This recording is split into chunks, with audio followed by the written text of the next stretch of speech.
Good morning class 10th। हम short answer type question जो है कर चुके हैं। इसमें 7th क्वेश्चन जो है, how is the concept of economic development more elaborate than the concept of economic growth. ये आंसर्स मैंने आपको लिखने के लिए बोला था, तो ये आंसर जो है वो आप लोग इसमें राइट डाउन कर लीजिएगा अपनी नोटबुक में।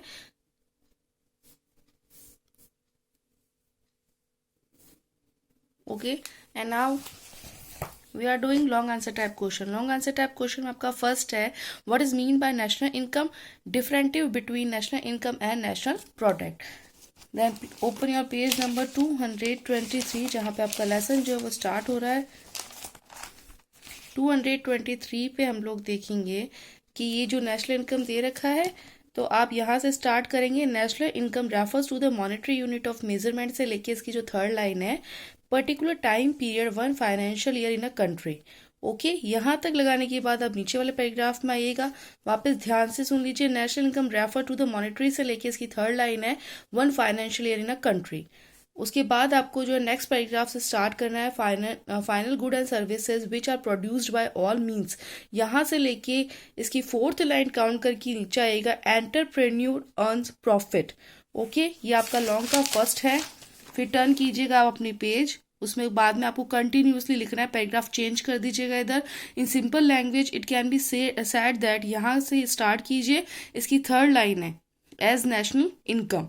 ओके, यहाँ से लेके यहाँ तक लिखने के बाद आप एक लाइन लिखेंगे, gross domestic income refers to the sourced income produced within the domestic boundaries of a country. Okay, ये हो गया आपका लॉन्ग का answer first.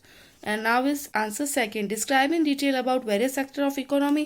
Then turn your page. It is page number 224. 224 पे देखिए आप, 3 सेक्टर्स ऑफ इकोनॉमी दे रखा है। अब आपको क्या करना है, यहाँ से जो है आप नंबर 1 लगाएंगे प्राइमरी सेक्टर।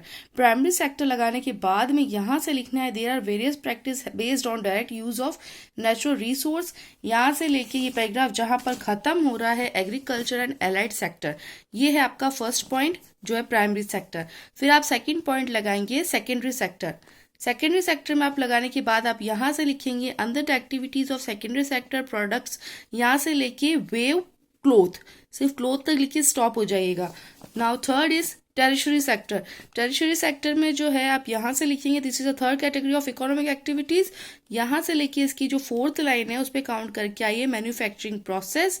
प्रोसेस से लिखने के बाद में जो है प्रोसेस की 2 लाइन काउंट करके नीचे आइए, for facilitation of production and trading. यहाँ से लेके टेरिशरी एक्टिविटीज तक। ओके, आप इसको जो है ध्यान से एकदम देखिएगा कि टेरिशरी सेक्टर कहाँ से कहाँ तक है। पहले यहाँ से यहाँ तक, फिर फॉर फैसिलिटी से लेके टेरिशरी एक्टिविटी तक। ओके, ये हो गया आपका answer second. Now is answer third, describe economic development along with the changes taking place in importance of various sector of economy. Then also turn your pages 225. 225 पे आप सबसे पहला पॉइंट लगाएंगे, इम्पोर्टेंस ऑफ प्राइमरी सेक्टर। इसमें हमें importance पूछे सारे sector के, तो उसमें हम लोग बताएंगे किस तरह से जो है इसमें इम्पोर्टेंस होता है। सबसे पहले हम लोगों ने फर्स्ट पॉइंट लगाया इम्पोर्टेंस ऑफ प्राइमरी सेक्टर। इसमें आप यहाँ से लगाएंगे, इन मोस्ट डेवलपिंग नेशंस। यहाँ से लेके goods as compare to earlier times तक लगाने के बाद में इसके जस्ट नीचे वाली लाइन है, activities associated with sale and purchase increase manifold तक इसको जो है स्टॉप कर दीजिएगा। सेकंड पॉइंट लगाइएगा, कंटिन्यू लिखना है आपको। फर्स्ट पॉइंट लगा दिया importance of primary sector, second point हमें लगाना है increasing importance of secondary service sector. इसमें हम यहाँ से स्टार्ट करेंगे, the introduction of new method of production से लिखने के बाद में आप किसी फोर्थ लाइन काउंट कीजिए, जनरेशन।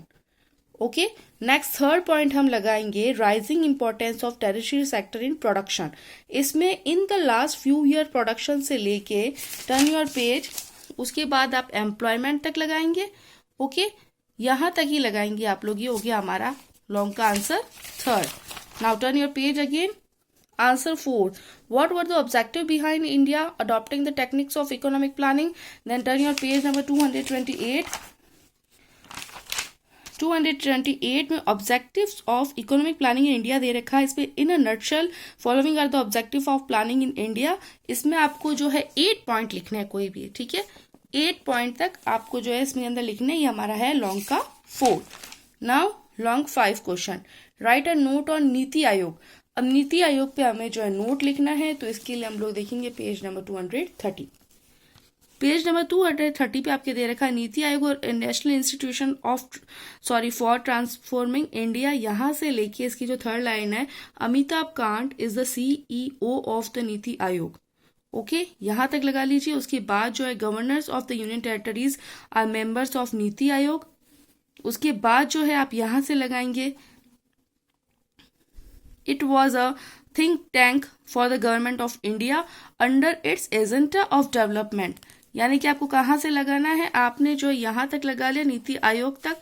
उसके बाद इट एक्ट्स, यहाँ से लेके think tank for the government of India under its agenda of development. The central government has discontinued the planning commission and formed the NITI Aayog. यहाँ तक स्टॉप कर दीजिएगा। ओके, उसके बाद जो आपको यहाँ से लिखना है, there are 2 points in the basis of establishment of NITI Aayog. One is the Team India Hub and another is the Knowledge and Innovation Hub. Okay, उसके बाद जो है लास्ट आप जो यहाँ से स्टार्ट कर दीजिएगा, NITI Aayog is a revolutionary reformation based on cooperative federalism. Okay, ये आप क्या हो गया है, लॉन्ग का आंसर 5। तो हम लोग जो है सारे आंसर्स कर चुके हैं, शॉर्ट भी कर चुके हैं, लॉन्ग भी कर चुके हैं। तो आप लोग जो है जल्दी से जल्दी अपना वर्क करके जो है मुझे सेंड करते। ओके, टिल देन आगे जो लेसन जो है वो हम फ्राइडे को पढ़ेंगे। Okay, till then thank you.